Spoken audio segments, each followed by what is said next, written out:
ዓለም በአሁኑ ወቅት በአስፈላጊና እጅግ አሳሳቢ በሆነ የውጥረት ወቅት ላይ ትገኛለች። በመካከለኛው ምስራቅ ሰማይ ላይ የጦርነት ደመና እያንዣበበ ነው። በታላቅ ኃይሎች መካከል ያለ ፍጥጫ ወደ ለየለት ቀውስ ሊቀየር እንደሚችል ብዙ ስጋቶች እየገለጹ ነው። በባህር ሞገዶች መካከል ግዙፍ የጦር መርከቦች እና አውሮፕላን ተሸካሚ ሲንቀሳቀስ ይታያሉ። ይህ ወታደራዊ እንቅስቃሴ እንዲሁ ለትዕይንት ብቻ የሚደረግ አይደለም። ከጀርባው ጥልቅ የሆነ የኃይል ሚዛን ፍጥጫ እና ጥፋት ስጋት አለው። ኢራን እና አሜሪካ በአሁኑ ወቅት እጅግ በከባድ እና ጥልቅ ውይይት ላይ መሆናቸው ታውቋል። ይህ ውይይት የሚካሄደው ግን በተረጋጋ ሁኔታ አይደለም። ይልቁንም ወታደራዊ ስጋቶች በአካባቢው ላይ ጥላ ባረሉበት ወቅት ነው። የሁለቱ ሀገራት ግንኙነት ለበርካታ 10 ዓመታት በጥንካሬ እና በጠላትነት የተሞላ ነበር። አሁን ግን ነገሮች ከመቼውም ጊዜ በላይ ተባብሰዋል። በአንዱ በኩል ዲፕሎማሲ ጥረቶች ሲታዩ፣ በሌላ በኩል ደግሞ የጦር መሳሪያዎች እየተሞረዱ ነው። የወታደራዊ ስጋቱ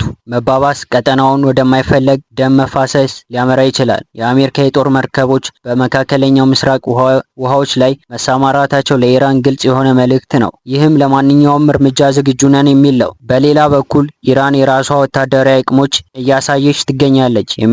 የሚሳኤል ሙከራዎች እና የባህር ኃይሎች ልምምዶች ተከታታይ ሆነዋል። ይህ የጥንካሬ ማሳያ በሁለቱ ወገኖች መካከል ያለውን ክፍተት እያሰፋ መጥቷል። ይሁን እንጂ በዚህ ሁሉ ውጥረት መካከል ከባድ ውይይቶች እየተካሄዱ መሆናቸው ልዩ ትኩረት የሚሻ ጉዳይ ነው። እነዚህ ውይይቶች የጦርነት አውድማ እሳት ለማጥፋት የመጨረሻ ተስፋ ሊሆኑ ይችላሉ። ውይይቶቹ በምን ጉዳይ ላይ እንደሚያተኩሩ በግልጽ ባይታወቅም፣ የኒውክሌር መርሃ ግብር ግን እና የቀጠና ደህንነት ዋናዎቹ ጉዳይ ናቸው። ሁለቱም ወገኖች ጦርነት የሚያስከትለውን ከፍተኛ ዋጋ በሚገባ ያውቁታል። ጦርነት ቢቀሰቀስ ጉዳቱ በሁለቱ ሀገራት ላይ ብቻ የሚወሰን አይሆንም።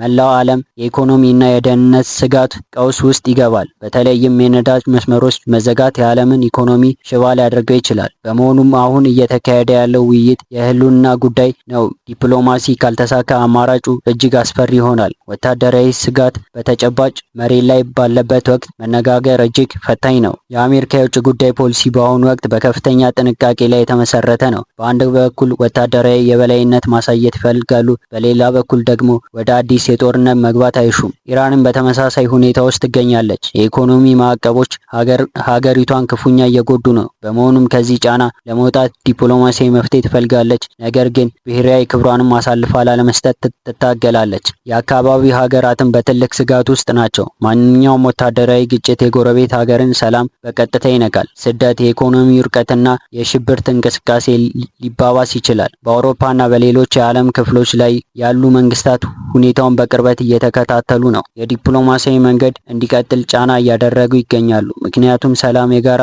ጥቅማቸው ስለሆነ። የወታደራዊ ኃይል ትዕይንቶች የዲፕሎማሲያዊ ድርድር አካል ሊሆኑ ይችላሉ። የሚደራደሩበት ጠረጴዛ ዙሪያ ቢሆንም አይናቸው ግን ወደ ጦር ሜዳ ነው። እያንዳንዱ እንቅስቃሴ እና እያንዳንዱ ቃል ትልቅ ትርጉም አለው። ትንሽ ስህተት ወይም አለመግባባት ወደማይመለስ ጥፋት ሊያመራ ይችላል። በዚህ ሰዓት የጥበብ እና የትዕግስት አስፈላጊነት ከፍ ያለ ነው። የዓለም ሕዝብ በጭንቀት የሚጠብቀው አንድ ነገር ብቻ ነው፣ እርሱም ሰላማዊ መፍትሄ። ማንም ሰው ልጆቹን ወደ ጦርነት እንዲሄዱ ወይም ሀገሪቱ እንድትፈርስ አይፈልግም። ይሁን እንጂ የጂኦፖለቲካዊ ፍላጎት ብዙ ጊዜ ከህዝብ ጋር ፍላጎት ጋር ይቃረናሉ። የስልጣን ሽኩቻዎች እና የተጽዕኖ ክልልን የማስፋት ፍላጎት ለሰላም እንቅፋት ሆኖ ይቀጥላሉ። በአሁኑ ወቅት ያለው ሁኔታ ከባድ ተብሎ የተገለጸ ቢሆንም ድርድሩ ቀላል እንዳልሆነ እና ከፍተኛ ልዩነት እንዳለው ያሳያል። ስምምነት ላይ ለመድረስ ረጅም መንገድ መጓዝ ሊጠይቅ ይችላል። እነዚህ ውይይቶች ውስጥ የታወቁ ሚስጥሮች ምን ሊሆን ይችላሉ? ምናልባት የወደፊቱ የመካከለኛ ምስራቅ ካርታ የሚወስኑ ውሳኔዎች እየተወሰኑ ይገኛሉ፣ ወይም ደግሞ ለጊዜው ግጭቱን ለማስወገድ የሚደረግ ስምምነት። የጦር መርከቦች በባህሩ ላይ እያሉ የሚደረግ ንግግር ለዲፕሎማቶች ትልቅ ጫና አለው። ከጀርባቸው ያለው ወታደራዊ ኃይል እንደ ማስፈራሪያ እንደ ዋስትና ሊያገለግል ይችላል።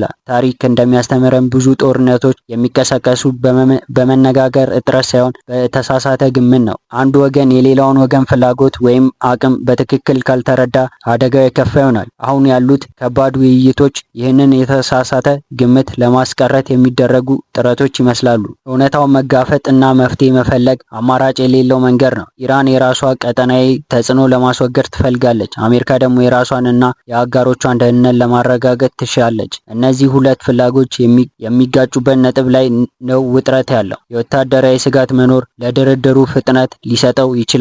ጊዜው እያለቀ መሆኑን ለሁለት ወገኖች ያስታውሳል። ውሳኔው መወሰን ያለባቸው አሁን ነው። ዓለም አቀፍ ተቋማት በዚህ ሂደት ውስጥ ሚና ሊኖራቸው ይገባል። ግልጽነትና ተጠያቂነት የሰላም ዋስትና ናቸው። ነገር ግን በታላላቅ ኃይሎች ፍጥጫ ውስጥ የእነዚህ ተቋማት ድምፅ ሁልጊዜ ሲታፈን ይታያል። የሚዲያ ዘገባዎች እና የህዝብ አስተያየቶች በውሳኔ ሰጪ ላይ ጫና ይፈጥራሉ። ጦርነት የሚሰብኩ ድምጾች በብዙ ቁጥር ወደ ግጭት የማምራት እድል ይጨምራሉ። ሰላምን የሚሹ ድምጾች ደግሞ ተስፋን ይዘራሉ። በመጪው ቀናትና ሳምንታት የሚታዩ ለውጦች የዓለምን ወደፊት እጣ ፋንታ ሊወስኑ ይችላሉ። ዲፕሎማሲ ያሸንፋል ወይስ የጦር መሳሪያዎች ድምጽ የበላይ ይሆናሉ? ይሄ ትልቅ ጥያቄ ነው። እያንዳንዱ ዜጋ ይህንን ሁኔታ የሚያስከትለውን ውሳኔ ሊረዳ ይገባዋል። ጦርነት የራቀ ቢመስልም ውጤቱ ግን እያንዳንዱን ቤት ያንኳኳል። የኑሮ ውድነት፣ አለመረጋጋት እና ስጋት የጦር ቀዳሚ ምልክቶች ናቸው። በመሆኑም አሁን እየተደረገ ያለው ከባድ ውይይት ስኬታማ እንዲሆን መመኘት የሁሉም የሰው ፍላጎት